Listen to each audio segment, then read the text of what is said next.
ऐसा ज़ेलेंस्की को क्या मिल गया कि ये ट्रंप के सामने अपनी लाफ्टर को कंट्रोल नहीं कर पाए?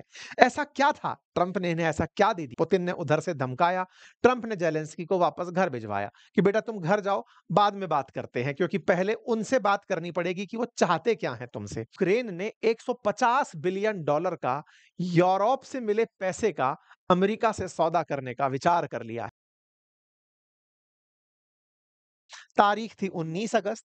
व्हाइट हाउस की तरफ से एक वीडियो जारी होता है जिसमें दिखाया जाता है कि यूरोप के तमाम लीडर्स व्हाइट हाउस एक-एक करके पहुंचना शुरू होते हैं। तस्वीरें आती हैं।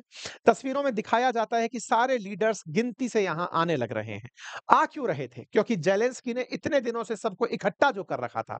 13 तारीख से जेलेंस्की, जब से पुतिन की और ट्रंप की मुलाकात 15 अगस्त को होनी तय हुई, जेलेंस्की लगातार यूरोप की यात्रा पर घूम-घूम कर सबसे कह रहे थे कि ये दोनों लोग मिलने वाले हैं, मेरे भविष्य का फैसला करने वाले हैं, मुझे ही नहीं बुलाया है।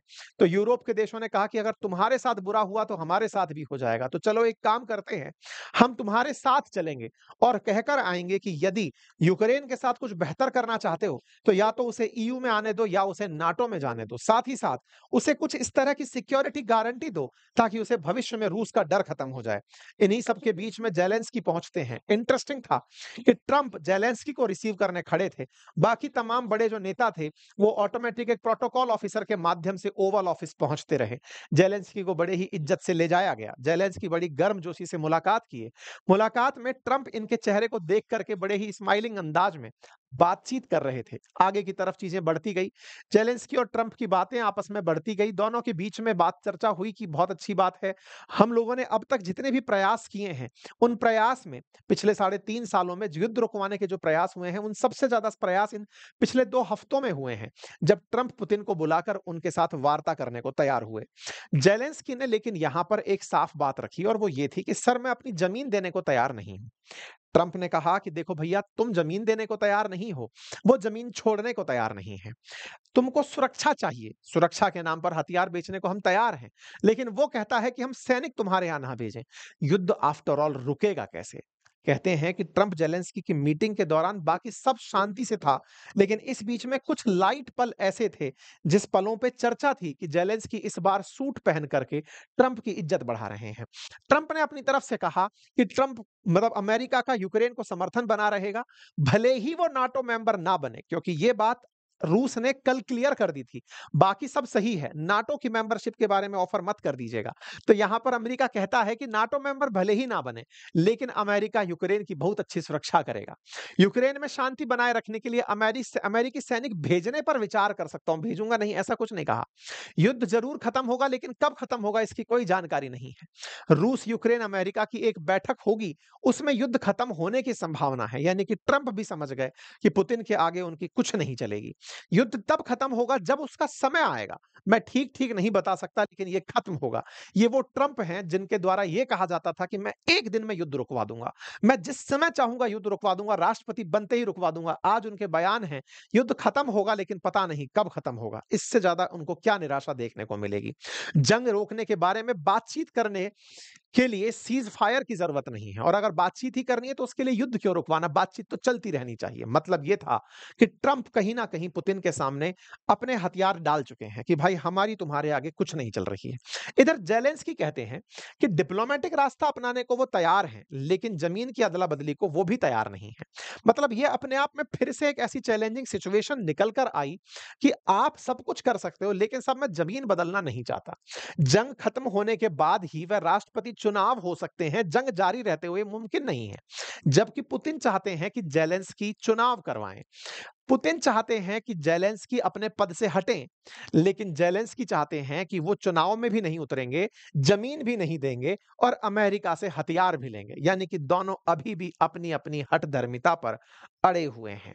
एक मैप बड़ा सुर्खियों में रहा। वो मैप था ज़ेलेंस्की और ट्रंप के पीछे लगा हुआ मैप, जिसके अंदर यूक्रेन का वो नक्शा दिखाया गया जो कब्जे में है।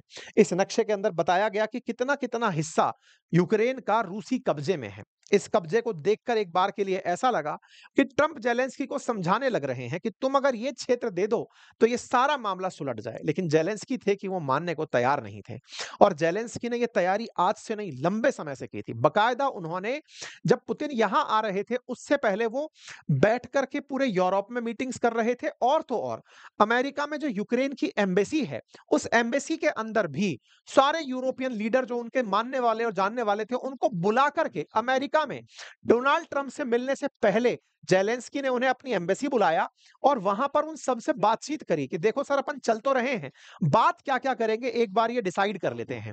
तो ज़ेलेंस्की ने बाकायदा इन सब से जो बातचीत करनी थी, वो यहाँ पर एक कमरे के अंदर बैठ कर के पहले बातचीत की गई कि हम चलेंगे, तो वो चलेंगे वाली जो तस्वीरें हैं वो यहाँ सामने थी। ये साफ दिख रहा था कि यूरोप अमेरिका के सामने कितना बौना है। ये साफ दिख रहा था कि यूरोप के so called NATO chief, European commission के चीफ, ब्रिटेन, फ्रांस, जर्मनी, इन सब के नेता ज़ेलेंस्की के साथ बैठे थे ट्रंप को मनाने के लिए, ताकि ट्रंप से जाकर कहें कि आप पुतिन से कहिए। तो 2 बातें यहाँ स्पष्ट थी कि ट्रंप कितने बड़े हैं और ये बात और ज़्यादा स्पष्ट हो गई कि पुतिन कितने बड़े हैं। क्योंकि आफ्टर ऑल ट्रंप ये हार मान चुके हैं कि जंग तो रुकेगी, पता नहीं कब रुकेगी। संभावनाएं हैं, बातचीत करते रहेंगे, यानी कि पुतिन पर कोई दबाव काम नहीं आ रहा। फिर ये सभी लोग गाड़ी में भरकर निकलते हैं, अमेरिका के राष्ट्रपति के हाउस पहुंचते हैं, व्हाइट हाउस पहुंचते हैं, यहाँ पर मुलाकात होती है। सब लोगों के बीच की मुलाकातों की तस्वीरें आती हैं, ट्रंप सामने बिठाकर इन सबसे बात करते हैं। हिस्टोरिक डे काउंट किया जाता है, इन सबको बताया जाता है कि अमेरिका क्या चाहता है। बाकायदा ट्रंप इन्हें साथ में लेकर के एक फोटो सेशन में लेकर जाते हैं। कुल मिलाकर के बातचीतें होती हैं, लेकिन उसका कोई नतीजा निकल कर नहीं आता। हाँ, ये जरूर था कि ट्रंप ने इन सबसे ये कहा कि हम चाहते हैं कि शांति हो, हम चाहते हैं कि ये दोनों लोग टेबल पर बैठकर बातचीत करें। लेकिन ट्रंप का वो अंदाज कहीं गायब हो गया था, जो पिछले समय से लगातार सुर्खियों में बना हुआ था कि वो आकर के किसी को भी हड़का देते थे, किसी के लिए भी कुछ बयान दे देते थे। आज वो ट्रंप पूरी तरह दबे हुए दिख रहे थे। उनके मन पर वो साफ छवि दिख रही थी, उनके चेहरे पर वो साफ तनाव दिख रहा था कि वो पुतिन के सामने कुछ भी करवाने में कामयाब नहीं हुए। बाकायदा व्हाइट हाउस ने इस बात का क्रेडिट लिया कि ये जितने भी राष्ट्र अध्यक्ष यहाँ आए, इन सब ने हमारी तारीफ की, ये कहते हुए कि हमने बड़ा प्रयास किया है युद्ध रुकवाने के लिए। ये सभी के मैसेजेस यहाँ पर सर्कुलेट किए गए, दिखाए गए व्हाइट हाउस की तरफ से, ज़ेलेंस्की की तरफ से, कि सबने हमें धन्यवाद दिया और सुरक्षा गारंटी का आश्वासन पुतिन वो ट्रंप के द्वारा यूक्रेन को दिया गया। लेकिन असल मायने में इन सारी कहानियों के पीछे एक ही चीज थी और वो थी ट्रंप इस बीच में भी पुतिन से 40 मिनट रुककर बात किए। और इंटरेस्टिंग था, जिस समय ये वार्ता चल रही थी उस समय भी रूस यूक्रेन पर हमला कर रहा था। यानी कि एक तरह से ट्रंप को उस समय बहुत ज्यादा स्ट्रेस दिया जा रहा था कि देखो, पुतिन मानने को तैयार नहीं है, अगर तुम्हारे मन में एक पल के लिए भी सुरक्षा गारंटी का प्लान है तो हम नहीं मानेंगे। इस बीच में यूक्रेन ने अमेरिका से कहा कि हम आपसे हथियार खरीदना चाहते हैं।